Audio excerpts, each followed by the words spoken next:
Lord po, ang pinakamataas na pagpupuri, paglululhati, pagdadakila at pagsamba po ay para po sa ating pinakamamalaping sus. Praise Doble the pong Lord. paggalang at pagrespeto sa ating minamahal at ginagalang na magulang sa malaping noon. At patuloy po nating inaalala at sinasariwa ang mga aral at turo ng ating dearly beloved and honorable pastor, Wildy Almeda, and beloved assistant pastor, Linus Almeda. Ganun din po ang pagbati po sa ating beloved Almeda family. Magandang umaga rin po sa ating mga beloved preachers po, sa ating beloved workers, sa ating mga kapatiran po at sa ating mga bisita po. Nagpapasalamat po sa malaping noon sa pagkakataon po na ipinagkaloob niyo po pang pasalamatan ko po malaping sus. Way back 2005 po, bago po makakilala sa banal na gawain, ako po yung nagsuffer po sa karamdaman po na chronic osteomyelitis. Bali nanigas na po yung aking isa pong paa, yung aking hita po mga minamahal. At sa diagnose po ng doctor, ako po nga po yung may karamdaman po na chronic osteomyelitis.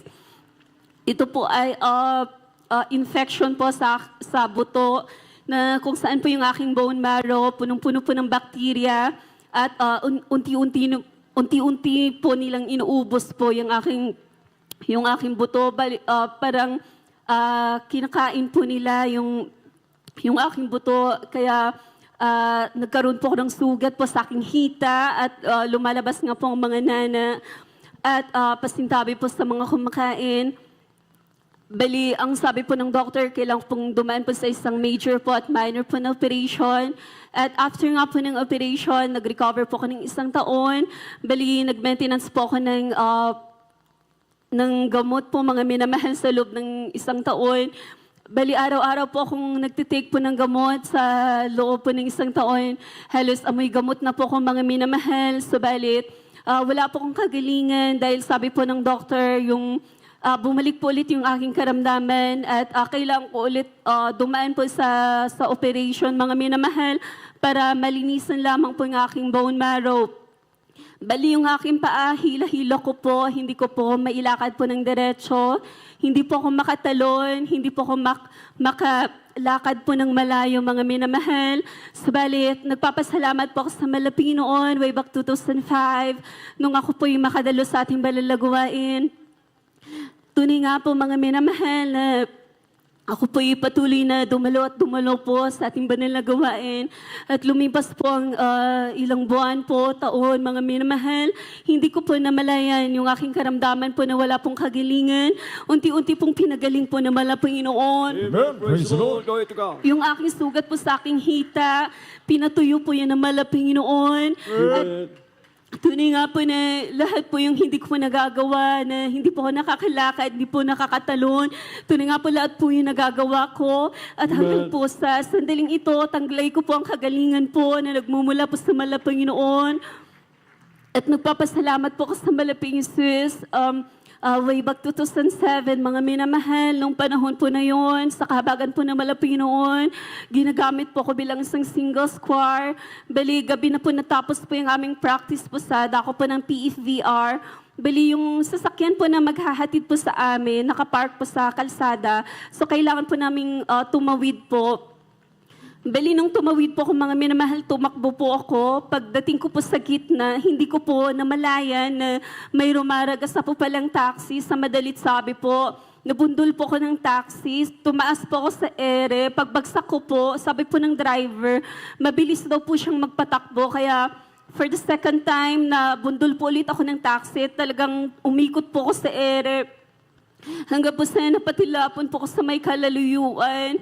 Pagbagsak ko po mga minamahal, hindi ko po maigalaw po yung aking buong katawan. Subalit may nagmagandang loob po na nagbuhat po sa akin. Sa isipan ko po, nagsisip ako sa malaping noon, kung saan po nagkasala at nagkulang sa unit dilangin ng ating beloved and honorable pastor, na ako po kahabagan po ng malaping noon. At sa himala po ng malaping noon, bigla po akong nakagalaw. Nung hiniga po ako sa taxi, nakagalaw po ako. Bumaba po ako ng taxi, mga minamahal, naglakad po ako. Bali, pumunta po kami ng hospital dahil kailangan ko pong magpa-x-ray. Talagang grabe po yung kaba po ng driver, pulang-pula po yung kanyang mukha. Subalit paglabas po ng x-ray, mga minamahal, nagpapasalamat po ko sa Malapino dahil wala po kong fracture. Amen. Praise the Lord. Clear Glory to po God. yung result po, mga minamahal. Subalit sabi po ng taxi driver, sa harapan po ng taxi talagang may nasira po. Tapos yung salamin po ng signal light po ng taxi talagang nabasag po yun, mga minamahal. Subalit sa pag-uwi ko po sa aming tahanan, mula ulo hanggang paa, wala po kong gasgas, mga minamahal. Wala po kong pasa, mga minamahal. Pinag-ingatan po kong lubusan ng malaping noon. At nagpapasalamat po ko sa malaping sus. Way back to sa bali 2018 po, mga minamahal, nung nagdalang tao po ako sa aking beloved baby. Bali sabi po ng aking OB, may tendency po na malalaglag po yung aking beloved baby dahil nagkaroon po ko ng infection, mga minamahal. Bali yung nireseta niya po na antibiotic, hindi ko po yun ininom. Dumalo po kung dumalo sa ating banal na gawain. Nagsumamo po ko sa malaping noon. Humingi po ako ng habag sa malaping noon. At yun nga po nung i-deliver ko po yung aking beloved baby, sabi po ng doctor, maaga daw po ko nanganak, mga minamahal. Bali, maaga po lumabas yung aking beloved baby. So, after ko pong i-deliver, ilalagay po ang aking beloved baby sa incubator. Subalit sa kadakilain po ng malaping noon, alam niyo, talagang nung na-deliver ko po yung aking beloved baby, sinuri po siya kaagad ng doctor. Talagang sabi po ng doctor, malusog at malakas yung bata, hindi na siya ilalagay sa incubator.